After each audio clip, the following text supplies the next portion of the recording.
I am here with Javen McNeill. Javen, thank you for joining me. How are you today? I'm doing good. How are you doing? Thank you I'm for doing having me. well. I'm just gonna jump right into it. Javen, you currently play for the Waco Royals, which was founded in 2020. Could you talk a little bit about that league and what your experience has been with them so far? Yeah, they're in the TBL, the basketball league. It's a league, stateside league here in the United States. The season recently ended a couple of weeks ago, but the experience was great. Coming from injury, having surgery, it was a great way to get film and get back on the professional circuit. There was plenty of previous pros, previous NBA players, overseas players. So it's basically like a showcase within the season. So you get a chance to showcase your ability. Anything that a scout may want to see, you have that opportunity and that platform. So it was a great experience. I think I got everything I needed out of it. How do you go from never playing basketball until 8 years ago to playing for Fayetteville State, killing it in the CIAA, and then now being able to play at a pro level? Mhm. I don't know, to be honest. I mean, besides God himself, I don't really know how to explain it. It all this started with someone telling me that I couldn't play because I played football and I was a track athlete, and I just took it upon myself to prove them wrong. And I think my senior year, when I was at Pinecrest High School before I transferred schools, I just fell in love with it. And I just had the passion for it. But then when I realized I got out there and I could run faster than everyone and jump higher than everybody, that's when it started becoming the thing that I felt like I could make a profession, make a career out of. So that's how it happened. You talked about people doubting you. It hasn't always been an easy process for you. How have you been able to come back from those past injuries that you sustained that almost deters you from even having a career at all?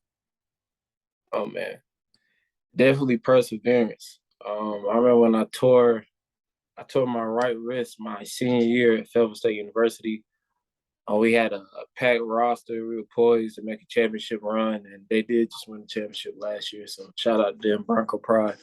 But um, it took a lot of fight, and it took a lot of eliminate the doubt that I had within myself. Because as soon as I had the injury and people saying that I wasn't going to play, it kind of seemed like they were proven right. It's like, well, you want to go have a good season anyway. You're at Fayetteville State, you're at HBCU, blah blah blah blah, whatever the case may be. So I remember when we had it, when I tore it, I still tried to play through it. We played UNC Pembroke. I couldn't even catch the ball. I couldn't hold the ball in my hands. My nerves were shaking. My hand was shaking. So I remember when I went and had my appointment, the hand specialist at Fayetteville Orthopedics, she looked me in the face and she said, "You'll never play basketball again because of the tendon that is tore, everything in your bones and everything, your hand is sliding down to your radius. So we have to save your hand. If you don't do anything now, 2, 3 months from now, it could lead to amputation." So I was just, oh wow. So, and that's the day that we had. It was November 8th. We had our first home game at Fayetteville State University. Brand new court, brand new coach. Well, not brand new coach, but brand new system, brand new players. And once she told me that, I was just determined to tell her different. So rehab was painful. That was probably the longest year of my life. And then I ended up going to a whole nother school, and I was shooting with my left hand, brushing my teeth with my left hand, writing with my left hand, driving, turning the channel with my left hand, playing video games with my left hand. I just had to work myself into a lather to realize if I'm gonna come back, I'll be a left-handed player. But somehow, some way, my wrist came back to full motion, and it's been history ever since. You talk a lot about wanting to prove people wrong, but how are you able to stay level mentally? Because I mean, how did you feel in that moment when she told you that you would never play basketball again? I mean, there's no way that you're able to consistently remain positive through that. Right. Definitely not. First, it's attributed to God. I mean, I everyone says that, but most people find God or find whatever religion they do when they're at the bottom. But since it's been imputed to me since I was younger, I kind of always fell back on that. So I felt devastated when she first told me because of the work that we had put in all that summer. I stayed through summer school. I was already able to graduate early, but I extended my credits. I stayed in Fayetteville all summer. I was training 2, 3 times a day. Officer Cruz, that used to work at Fayetteville State, I hope you don't get in trouble for this, but he used to let me into the gym at late at night. I used to stay and shoot, stay and run the stadium, run the football field. And once all that came to a stop, I was devastated because at first I've had injuries when they tell me, okay, you can't play for X amount of months. That's fine to me. But when she told me that I'd never play again, that's when I was just like, well, I was shocked, but still in the back of my head, I couldn't believe it. I'm like, I don't think that's true.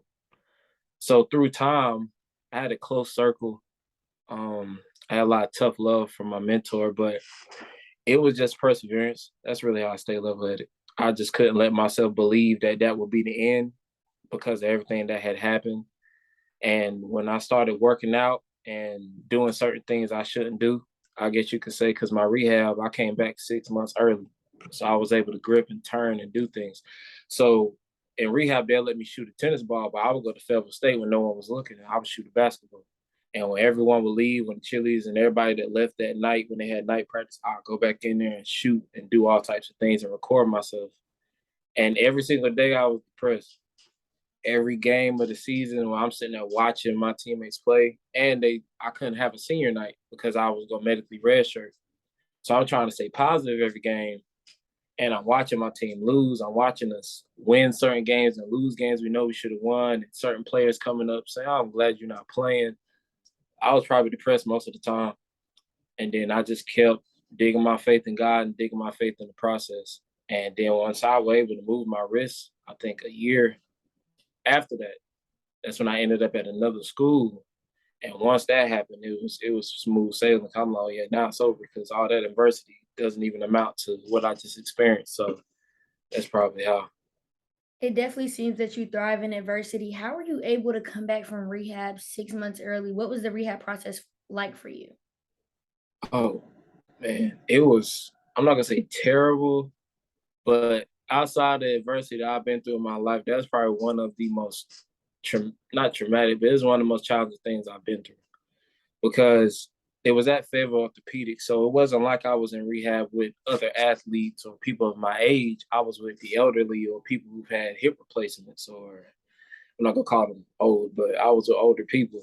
So I'm going in there, I'm like 20, like 23, 24 at the time. And there's people who's 60 and 70, and they're looking at me like, what are you wearing for?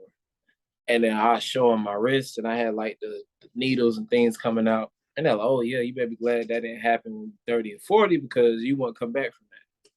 And then I had to like grip tennis balls. I had to learn how to use my fingers all again because there was at one point in time, like I can do it now, but I couldn't even move my fingers in a single motion. I couldn't feel anything. So the people there kind of wanted to slowly bring you along. And that's what made me more irritated because it's like, we're trying to save your hand. I'm like, I understand that, but this slow process is irritating. I couldn't lift anything over 6 pounds with my right hand for like that whole rehab process. I couldn't open the door with it. And I had metal rods in my hand at one time. So sometimes when it would get cold or rain, I could tell when it was about to rain, or I walk past the TV and get the static. Like it was terrible. Wow. And the whole time I'm in there, I'm like, I have to get out. Like that's what I told myself every day. And the one thing that made me want to get out the quickest is there's this machine and you strap your arm in and you grip this rod and the machine pulls your wrist back. And when I first got there, it didn't even move. So I used to go home and just put my hand against the wall and just try to lift it up, and I couldn't do it. And that's when I told myself, I said, bro, I got to get out of here. Because they told me, the lady looked at me, she's like, yeah, it'll come back in like a year or two. I was like, yeah, no, not me. So that was the strenuous process. And I was there every day, twice a day. So no disrespect to the elderly people. When you walk in and see elderly people all day and they're depressed, and then you're the young one and they're looking at you like you don't have anything to be depressed about, that's when you got to find a balance. But that's kind of how I made it through it. And once I did, I didn't go back. I'm glad I did. I mean, it sounds like a traumatic process. Do you have any triggers to this day, or do you move differently because of that? Is there a new appreciation for your body parts, things of that nature? Like, Yeah, but yeah, you kind of appreciate what you have when it's taken away from you. So I moved differently because I never want to go back to that. Now I've come from struggle. I've come from Section 8 housing. I've been homeless. I've done a lot of things, but just in that moment, that's your most vulnerable state. And I kind of felt helpless because there were times I couldn't do anything on my own.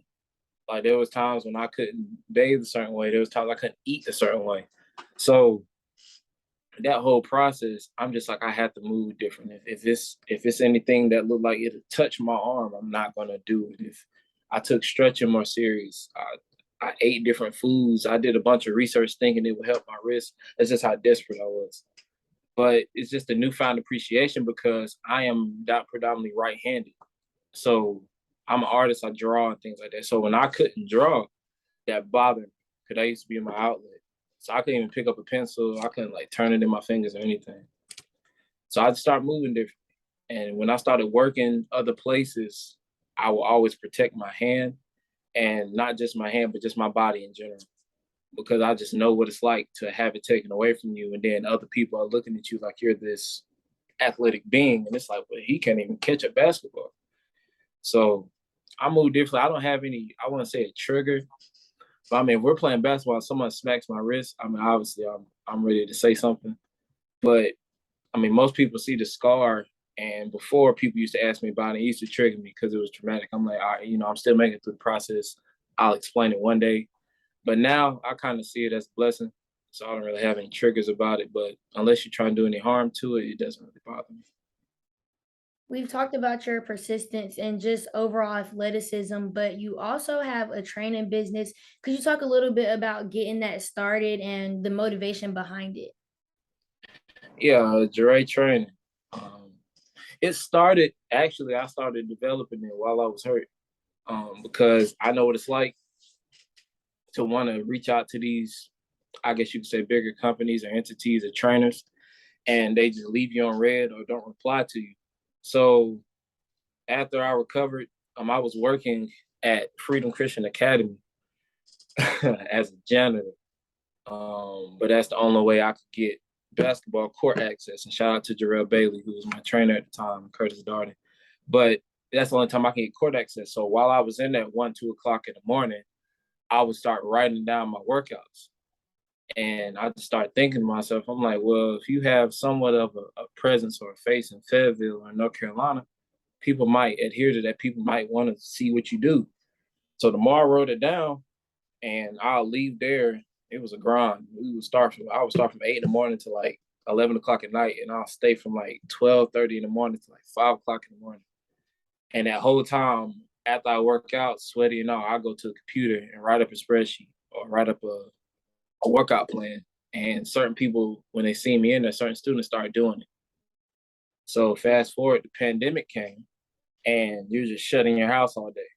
And I just wrote out workout plan after workout plan and studied eccentric movements and lactic acid and how elasticity helps with athletes and recovery, and how 14-year-olds shouldn't have pain in their knees after the AAU game, and how the strength comes from your feet and hip mobility. All these things started just being poured into me. It was like a crash course. So I got the funding, got the money up, started LLC, and I just started training kids virtually. And at that time, I mean, before the pandemic, if you sign up to train with somebody, you obviously want to see them face to face. But because we were forced to be in quarantine or confinement, you had to train me over the phone. So I got a big understanding of how to communicate with people because we're over the cell phone. So I had to learn how to adhere to your emotion, your pain, and things like that. So once it started, I remember I posted a video, a reel, and it went viral. And I just put on the bottom of, if you need any jumping or training needs or anything, DM me. And I remember that first day, I had like, I'm not exaggerating when I say this because most people probably won't believe it. But I think I had about 300 to 400 DMs in a matter of 2 days. And then I had like 100 requests. And that's how it started. And it's been thriving now. I'm training a kid right now. I can't say who, but he's a well-known athlete. And he's been using my program. He's been dunking on people. So obviously, maybe people can figure that out. But it's working, so I'm proud of it being a black business owner. So it's a good thing to have. Were you expecting that reel to go viral at all, or were you just putting it out there? Nah, I just put it out because I started getting tired of these. How can I say this? If I'm on the internet and I see someone say they're the best athlete or the highest jumper in the country, it bothers me. So I'm like, well, let me just put this out there and see what the people think. So I put it up working one night at Freedom. I just compiled it, and the next thing I knew, my phone just kept vibrating and it went viral. I wasn't expecting it to because I put up videos before then and they never caught any traffic, so I deleted them. But it's just one of those great things. Great things always happen unexpectedly sometimes. So I'm appreciative of it for sure. But no, I didn't think it would. You talked about working with bigger companies. In your bio, you have that you're a Power Hands athlete. Could you talk about that? Mhm. What it's like working with that company, being a brand ambassador, and then how you also feel about collegiate athletes now being able to make a profit off of their likeness and different NIL deals? Oh, it's amazing. Working with Power Hands is giving me a platform that helps me use certain products to train my athletes and train for myself. If you go to Power Hands' page, we partner with LaMelo Ball and D Brown and NBA players, NFL players. Just being able to actually be endorsed by them is a big thing because everyone tries to get with Power Hands. I think their training business is definitely on the rise, and when it comes to innovation with products and things like that. But it's an honor. I would say that. I never thought I would be endorsed by Power Hands. I always thought I'd be endorsed, but just seeing how that their movement, their trajectory is in the businesses and how fast it's gaining ground, it's an honor. But as far as the NIL deals with students, I think it's amazing. As most people say, I think it's about time because these kids, and I can speak from experience, we put our life on the line really 3, 4 times a day. And there's certain things we don't do. There's certain parties and certain things we don't attend because we want to keep our body in shape to prepare for something the next day. And you make, even in the higher D1s, you make all of these millions and this money off of these kids. And, they're struggling to eat and eat cat food, or they're asking back home for money to be sent to them. So it's just empowerment. I think it's amazing. I see how fast it's changing salaries in schools, and I see these kids signing $5, $6 million deals. I did not expect it to take off this fast, but I know it's one kid. There's one kid that's going to come along that's really going to like change the face of the NIL market. I'm pretty sure it's one around the corner somewhere. And when they do, I hope that the world adheres to it because these kids deserve to be paid. Because if you want to train them like a pro, but make them go to class as an athlete, I don't think that's a good, fair balance. So I'm happy that they get them. I wish it was around when I was at Fairfield State, but I'm glad that they're receiving it now. You're in a position where you're able to train big name athletes and motivate guys who are younger than you, but who was there motivating you through the whole rehab process and keeping you level headed? Oh, it was a lot of people. Well, first it was my pastor, Pastor Rich, Fuquay Vereen at Victory Temple Ministries. Plug, shout out to them. But it was him, and ironically, it was everyone that was at Fayetteville State that didn't believe that I was going to come back. That was motivation.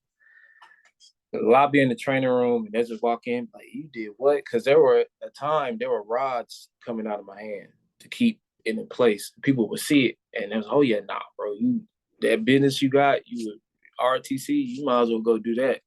That was motivation because I'm just like, okay, well, I'm definitely going. By the time I finish, you still gonna be here. I'm gonna show you.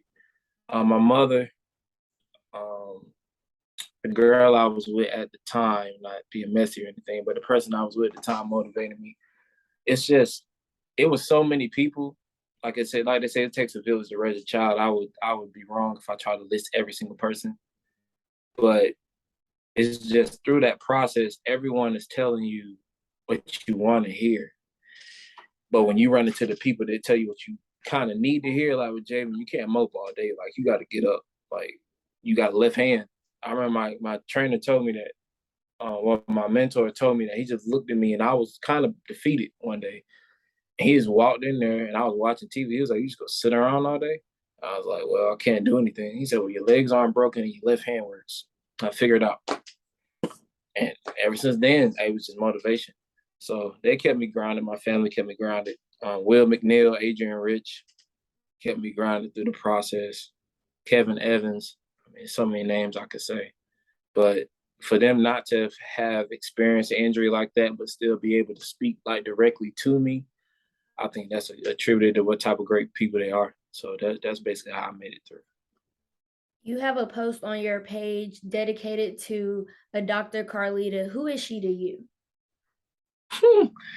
Dr. Carlita Moore. She was a light in the dark area, and I kind of didn't mention her name because I knew somehow someone was going to talk about it through the process. She was really the main one that took me through it. She was an athletic trainer at Fayetteville State.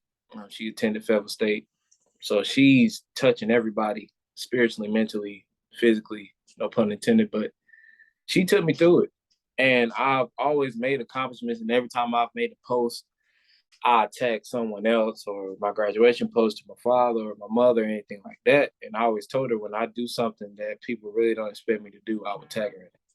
And when I got drafted into the TBL, the first ever pick from the Potawatomi Fire, and I made history, I just had to tag her in it because to me, she's probably one of the strongest women that I know.